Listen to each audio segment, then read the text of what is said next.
This method can help answer key questions in the microfluid dynamics field, such as the effects of nanostructures on a surface to the thin film profile and wicking velocity.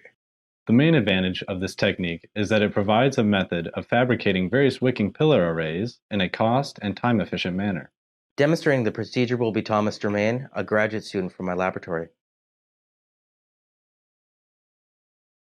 To start, prepare the stamping device for the protocol.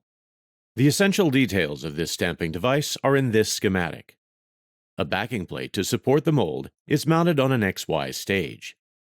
To stamp the plastic, a θZ stage moves a micro-sized bit. A laser heats the plastic mold at the bit tip. Here are the backing plate and the support for the stamping bit on their respective stages. A video camera fitted with a 10x objective provides a view of the stamping from a vantage to the side of the bit. Get the backing plate from the device along with a stamping mold.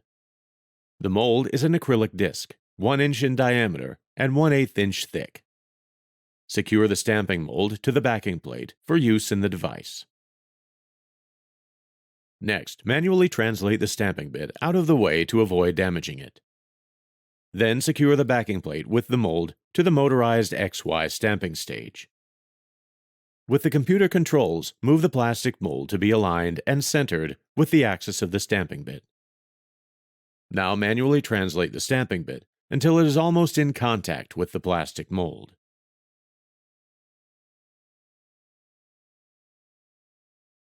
Use the computerized stamping control program and monitor the bit. Translate the stamping.